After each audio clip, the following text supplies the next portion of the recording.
going on, humans? Welcome to Scarlett Letter Show, episode 57. I have one of San Diego's OG legend, Joe Pea. Thank you for being here. I'm so excited to have you. Thanks for having me. I've heard a lot of great things about you. Like every time I mention or I hear you, someone talk about you, they always say great things about you. So I'm stoked to have you here. That's a good thing. Yeah, right? So we're doing things differently now at the show. We're going to have the interview while we play some Jenga, and you get the first pick. You got this. I believe in you. There you go. Already. Middle. So you started your musical journey when you were a child. You started playing drums as a hobby. Yeah.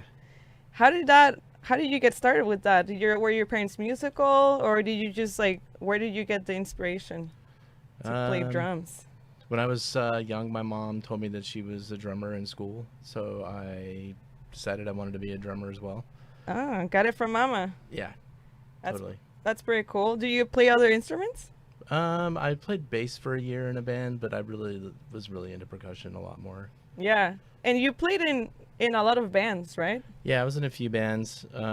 Lots of failed projects, just people that didn't have the same goals as me. But I discovered DJing, and I figured I can do it by myself, so I don't need anybody else. I can do that. I know. Isn't that great? Sometimes that's what happens a lot of times with Sex Edward, my first guest. Ooh, oh my God, I'm already messing up. Yeah, that's what happens a lot with bands, right? They break up, and a lot of times maybe it's egos or it's with one hand. That's how long it's been since I played. I'm just letting you know. Yeah, so I know how it is sometimes. It can be so satisfying just to work on your own, because you do it at your own terms and you know what you want, right? Yeah. So how do you get involved with DJing? What was you got introduced to electronic music in 1999. Yes. In Phoenix, Arizona. What was that first experience like? It was kind of magical and kind of confusing too, because what I thought I was hearing earlier, pretty much on the car ride out to the party, was different than what we were listening to on the way back. So it was that kind of journey that I had, and it was amazing.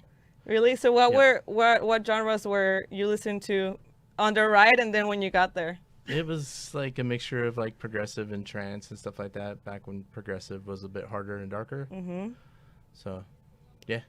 Is that what you were listening to on the way there, or when you got there? It was pretty much the same CD on the way out. On the same, and then you got there, it's I just listened to this the whole way. No, it was on the way home. On the way home. This sounds a lot different than it did on the way. So trance was the first genre that you got exposed to in the electronic music realm? It was more of the house side, or maybe even electro breaks. Oh yeah, so that breaks. Yeah, that's pretty awesome. And what got you started into DJing? So after that first experience, when did you decide, you know what, I want to do that? I asked my friends where the music was coming from, and they pointed up at the front where the speakers were, and I went up there, and there was a guy playing records, and I was like, he's doing this all by himself. Like I said, I was in bands, and I just figured, might as well give it a shot. It can't be any different than playing drums, because it's all about counting, and it's all about just having rhythm in general. Honestly. How is it about counting? Most of it is in 4, 4/4 timing, and you count the 4s, and then you start over with 1.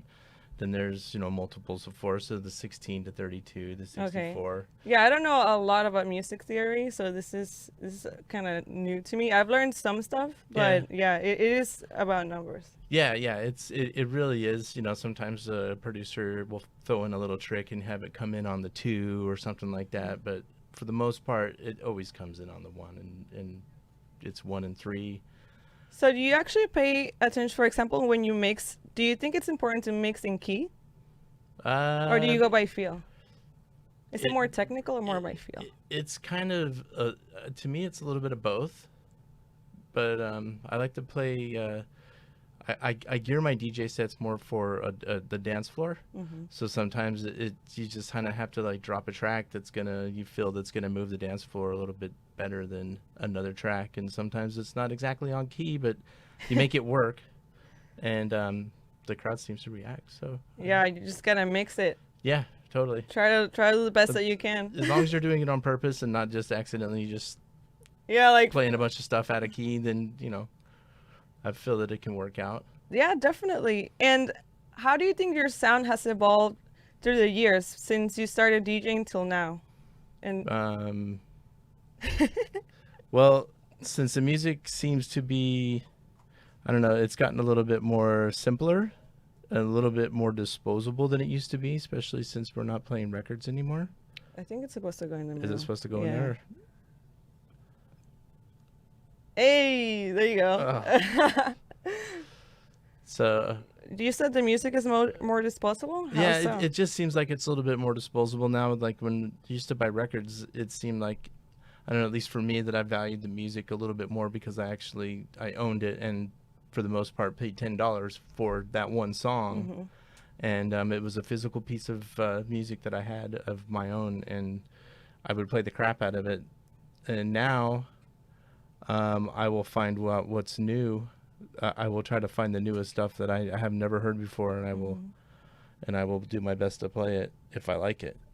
Yeah, so you started playing with vinyl. You started collecting vinyls, and what are your thoughts on the technological advances in DJing software and equipment and the art of DJing? Because there's so many music purists out there that might say like, oh, if you don't know how to play with vinyl, you're not a real DJ, or if you push the sync button or whatever, like what are your thoughts between like these new advances? Do you think they're favorable?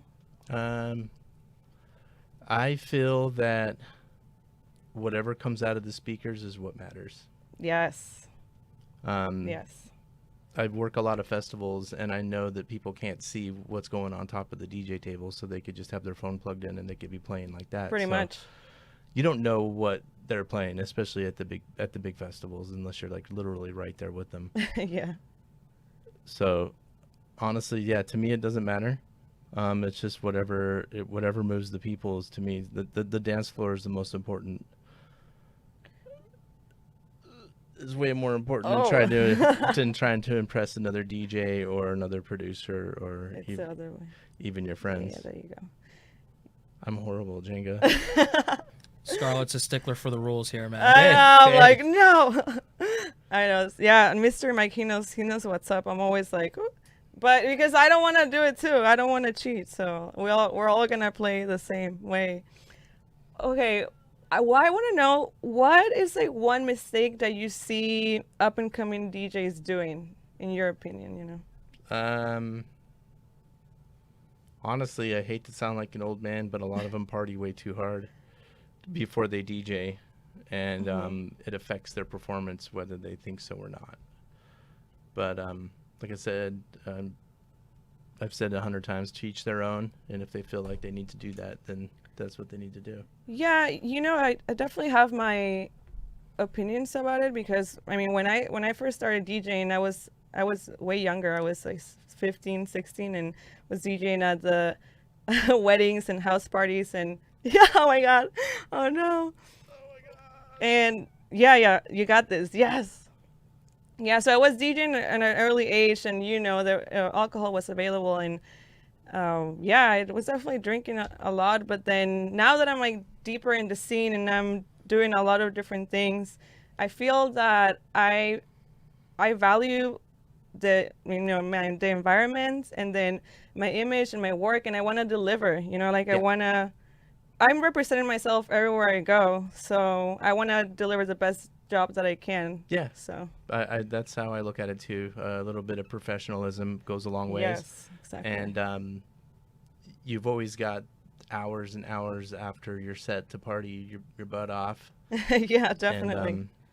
And like I said, to each their own. I'm not saying anything Yeah, bad about of people that like course, to party when they thing, but I do see it as a downfall sometimes with a lot of the artists these days, especially the younger ones.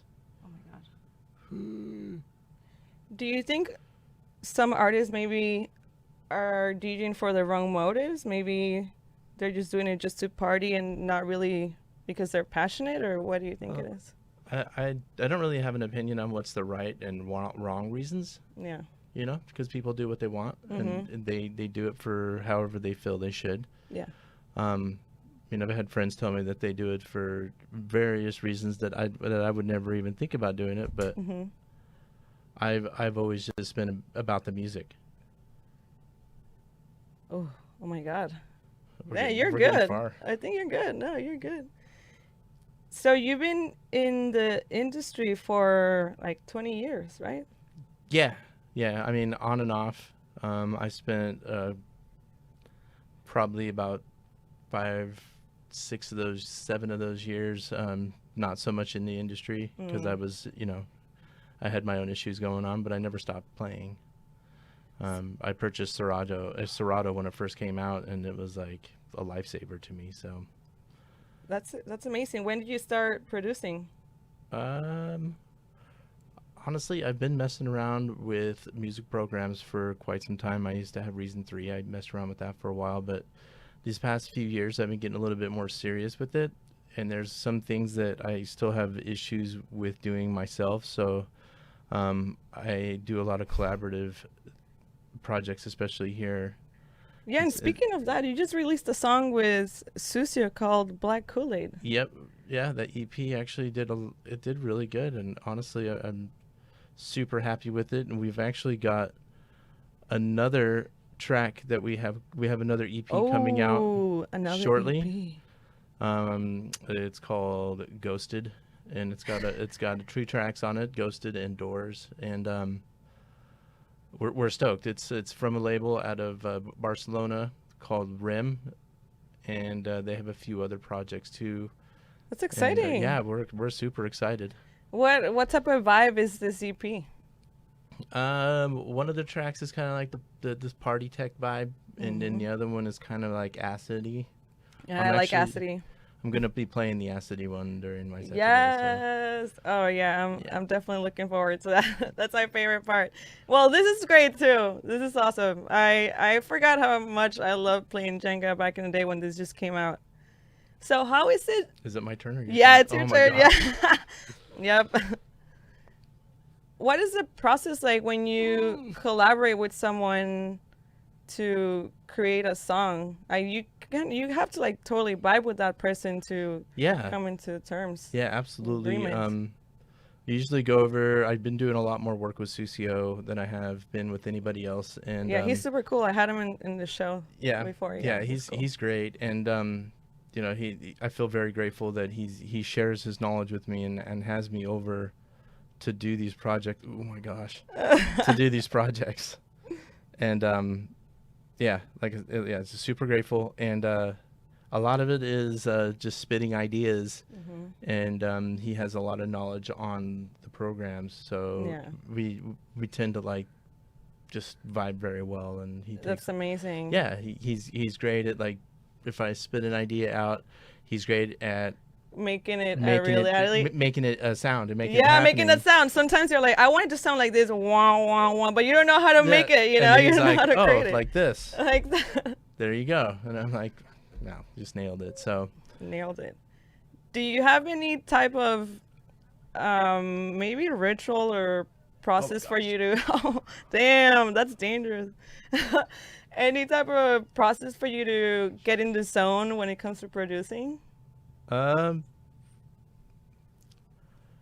not really. I you just go for I it. just go for it. Let's go for it. Yeah. And ooh. Oh my all right. gosh. I know. Oh my god. I know. It's. I feel it coming. It's gonna happen. So how you've been with Dance Klassique since late 2012, huh? Yeah. How's that experience been for you? It was definitely a turn for the best. It's a well-established night, and also the people that I work with, Gomez and Ryan, are just, they're amazing. They've done nothing but treat me well. They brought me right into the family, and And yeah, it's been working out. And then the combination of the venue with them it's been unbelievable. The venue really works with us. Yeah, what's up with Blonde? Um, I know if you don't You want to know- talk about it, it's okay. But I there's so many rumors out there, and like I I'm- feel very deeply because I love that place. It's like one of the very few places for the underground. Yeah. So I will say this: it's really weird times we're in right now. yeah. And for people to see the sign that was posted outside and stuff like that, it started a lot of speculation. But honestly, I would just say if the venue or none of the residents have said anything, go with that. That's what I was thinking too. Because I didn't see Blonde or anyone posting anything about it. No, it's been nothing but crickets on their end, and it isn't because they haven't got anything to say. It's just because it's just really they haven't got anything to say. That's just what it is. It There's is not what it much is. to say. Yeah. So honestly, to all the people out there, I would just say wait, just hold out, and then until the venue or, like I said, any of the residents reaches out or makes a Facebook post or anything like that. I don't know if I'm going to be able to make a move without crashing this. We'll have to see. Oh my gosh. Oh, damn. Oh, I don't know how I'm gonna top that off. Woo. Yes, good job. Goodness. Yeah, okay, that's I was thinking the same. I think people are kind of getting ahead of the game.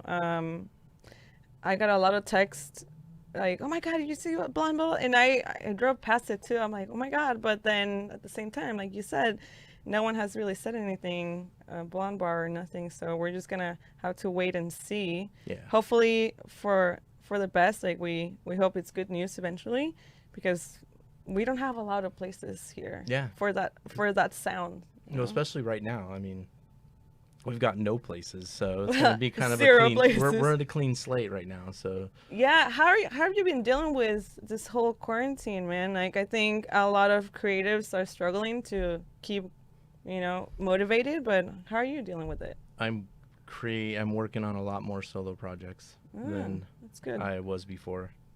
You can. I got a lot of time on my hands now, so. There's no excuse now. Yeah. Excuse me. Yeah, there's no excuse. And how's the Dance Klassique TV going?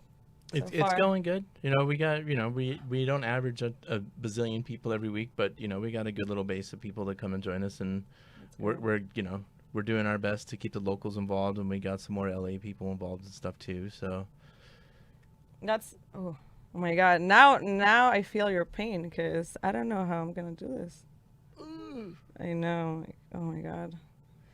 Whew. So with all your years of experience, what do you think is the most valuable lesson you've learned about the industry? it's hard to do it broke. It's better to have capital when you go in and try to do stuff, but that's one of the most valuable things I've learned recently. Is, I mean, you gotta have a little bit of money to get your gear, and you gotta have a little bit of money to be able to have a laptop, and to have the little studio set up and stuff like that. And it also takes a bit of money for advertising and websites and stuff like that too, and pro accounts for SoundCloud. And, Oh my God, all the things. yeah, all the things. Yeah, no, I agree. I mean, even for this show, like, I always have to. I know. Oh my God. Oh my gosh. You got this. I don't think I do. I don't. Oh, hold on. Oh my God.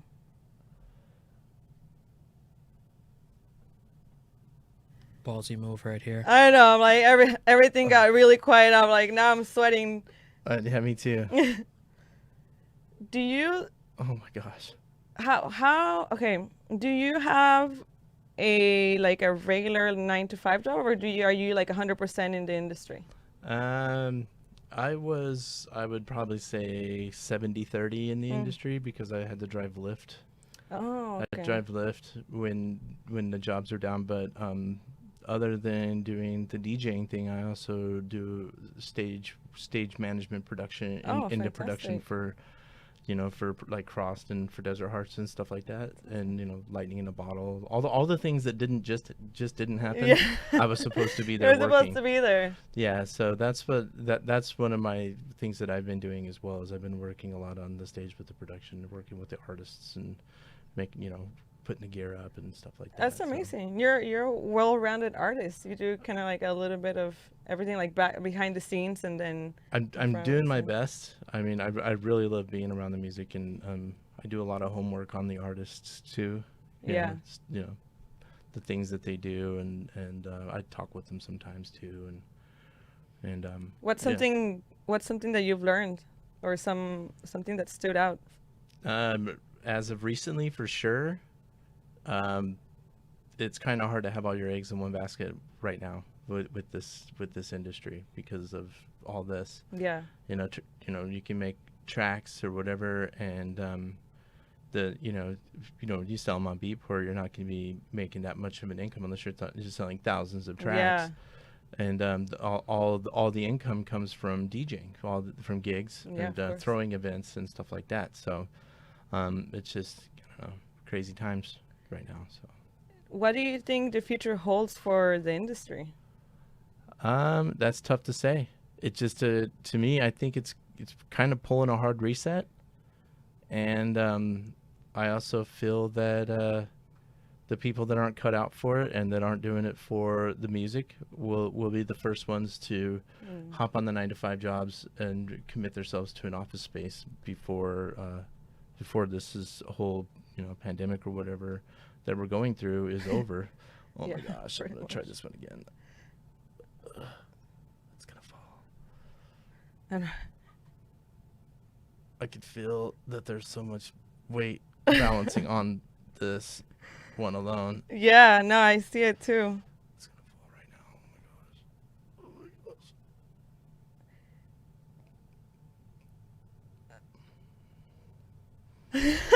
I know. There you go. Damn. I don't even know how I did that. All right. And what does the future hold for Joe P? Well, I'm gonna do my best to finish the projects that I have and make more music, and do my best to continue on with the path that I put myself on. The path of music. The path of music, yes. It's the best path. It is, and it's a big risk, but I've already taken it for so long. There's really no reason. There's no going back now. We're in it for life. No. That's how I feel too. This is gonna be my life. So now it's time to go to the human experience section, where I'm gonna ask you some deeper questions about how you perceive life. And the first one is, what do you consider to be the most beautiful things in life?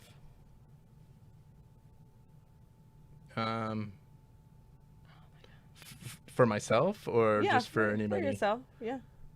One of the things that I appreciate most, and I think is the most beautiful thing of life, is being able to wake up and having the privilege of breathing air and standing on my own 2 feet. Oh my gosh. I know. I think this is gonna be it. Ooh, I love that answer. It's all about being grateful. Yeah. To be alive. It is. I've been in some situations and put myself through some stuff, so pretty much just being safe and oh my god. As I say safe, and I don't know. I don't feel safe right now. Have you done anything you're proud of lately? I've started taking care of myself. I've had plenty of time to be able to go and take care of like medical things that that we do when we get older. And stuff like that. So I'm kind of proud of like that.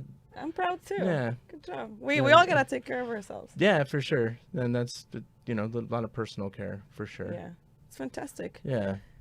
What do you think causes the most damage to our world, and is there any way that we can avoid it? Social media is very horrible, but it's also not a bad thing at the same time. I don't know how we can avoid it because it's just everywhere. So, oh my gosh, here we go. Oh no. What bad habits do you want to ditch? Oh my gosh. I eat sugar every day. That's a pretty bad habit. Oh my gosh. Oh yeah, you know what? My vice is definitely desserts. Like I love sweets, so I feel your pain. What is your favorite time of the day? I like mornings actually. I'm a morning what? person. You're a morning person? Yeah, But a nightlife morning person. I get up around 8 a.m. every day. What? And That's crazy. you know, that's just how it's been for a while now. And yeah, I like the morning. It's peaceful. It's nice and cool outside, and just gives me a chance to like, get up and do something, go for a walk or. Oh, nice. do Yeah, whatever. Yeah, you're not gonna catch me waking up at 8 a.m. That's Yeah. for sure. Yeah. Oh my God. Oh. Oh. Okay. All right. I got this. What activities make you lose track of time? Staring at my phone, doing social media. Oh, That's where were a you huge, talking huge about waste of stuff? time. Yeah. No, you're right. Like I get the screen time. Like, and the other day it's like, oh, you spend like 4 hours a day on social media. I'm like, what? Yeah. And subconsciously, we just like check. Yeah. When you look into the past, what do you miss the most?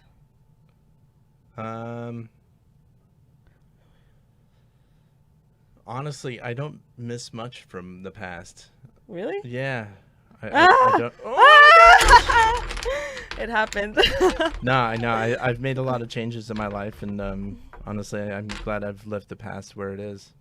That's great. Yeah, Keep moving forward. We're bettering ourselves. absolutely. New and improved 2.0, Joe P. Trying not to think too little, too late, but just keeping it moving. Yeah, we're always growing and learning, right? Yeah. We never stop. Absolutely, every day.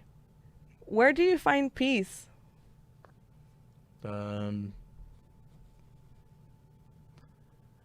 I find peace. Honestly, I find a lot of peace when I'm performing. Oh, it's beautiful. Yeah.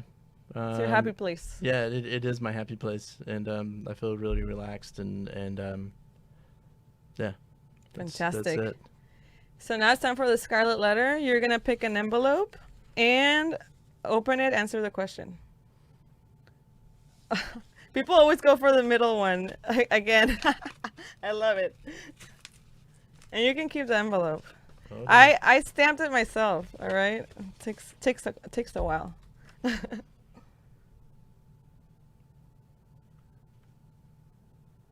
In 40 years, what will people be nostalgic for?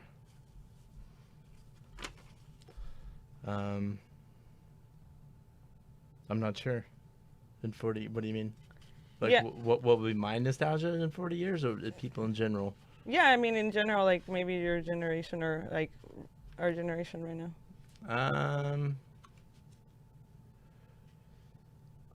Honestly, I it's hard. That's a hard question for me to answer. I'm not sure. It's hard to say. I should have picked a different one. It's okay. Lastly, I want you to grab a piece and give me a signature so I can have it here in my memories. Woo! Silver. I need to get more colors though. I need like all the colors. I need blue, maybe purple.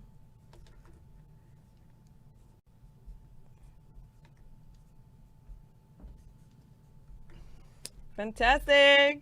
Joe Pea. Yeah, so now it's time for some music. Woo! We're ready, people. We'll see you in a bit.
Take me out.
Hey babe, what are you doing? It's too late. Hey babe, what are you doing? It's too late.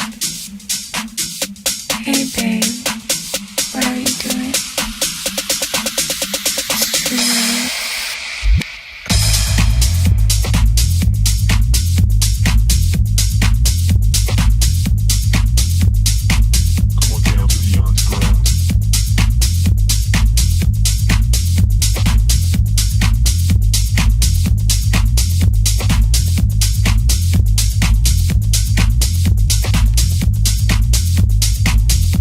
Hey babe, what are you doing? It's too late. Hey babe,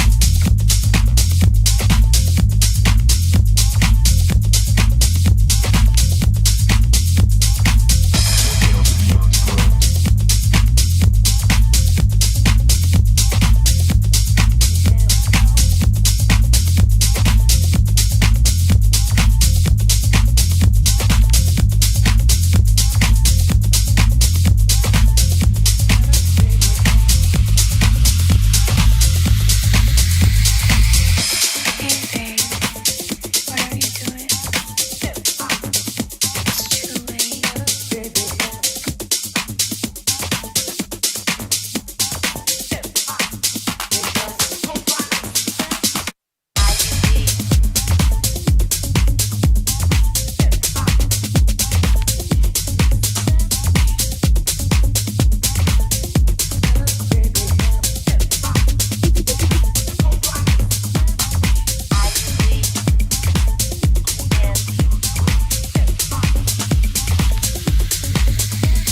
That last bit, I like that.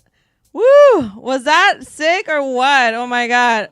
I was having my own party in the corner over there. Thank you so much for being here. It was amazing. Any last words for your fans, for their lovers out there? Just stay safe and stay strong and be patient because this isn't over yet. It just really isn't. So just keep on doing what you're doing and create as much as you can while we have all this spare time and hang in there. Yeah, you heard it. Hang in there. We'll be all back soon, sooner than later, hopefully. And we can watch the Dance Klassique live streams every Wednesday. Every Wednesday, 6 p.m. until midnight, every Wednesday. Yep. On what's the Twitch name? Dance Klassique with no spaces. Fantastic. All right, y'all. I'll see y'all next Thursday. Woo!